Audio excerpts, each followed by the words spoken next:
Washington, D.C., November 12, Edmonton Oilers center Connor McDavid, 97, and Washington Capitals left wing Alex Ovechkin, 8, in the face-off circle during the NHL game between the Washington Capitals and the Edmonton Oilers on November 12, 2017, at Capital One Arena, in Washington, D.C. The Capitals defeated the Oilers 2-1 in a shootout. Photo by Tony Quinn, icon Sportswire via Getty Images. I know, the Edmonton Oilers are out of the playoffs, but a lot of you will still tune into the playoffs, so why not even give something of interest to the people? Vegas vs.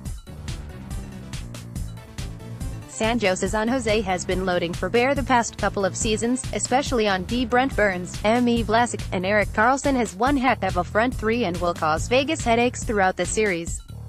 From their acquisition of Evander Kane last season to their trade for Gustav Nyquist at the deadline this year to excellent drafting for a long time now, the Sharks will be too much for the GKs and will win this one.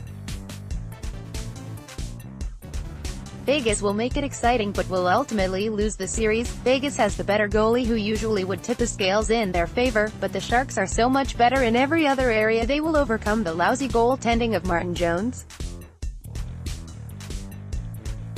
At least if trends from the regular season hold true, but that being said, Jones has yet to exit a playoff series with an SV% below .920, so you know he'll raise his game in time for the playoffs.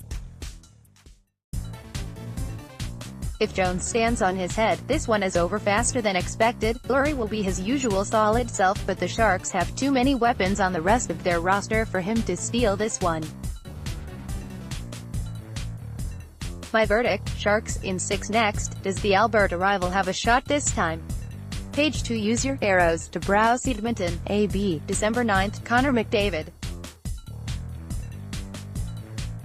Photo by Andy Devlin, NHLI via Getty Images. This series is the toilet bowl of the playoffs, the two most pedestrian playoff teams facing each other in the first round, competing for the right to get slaughtered in the second round by superior teams. The Avies will win this one by a slim margin. Calgary's goaltending would make me wince if I were their coach, like choosing between diarrhea and vomit. When the choice is between old balls Mike Smith and the inexperience of David Rittich, it's not much of a choice. Although Colorado's goaltending isn't much better, you can at least say Semyon Varlamov is an NHL average goalie, something that can't be said for the aforementioned Smith anymore. Philip Grubauer had the best numbers of all four in the regular season, for whatever that's worth.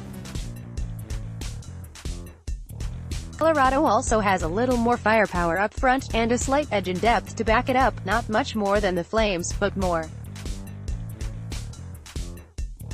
When it comes to the playoffs, both teams' D-core is a comical mix of guys who underachieve in the playoffs and guys who have little to no experience in the playoffs. If it weren't for the fact that the other Pacific Division teams were worse this year, and yes, I count the Oilers in that category, obviously, then probably only one of these teams make the playoffs. My verdict, Colorado in 7 next. Can Winnipeg replicate their success again? Use your arrows to browse.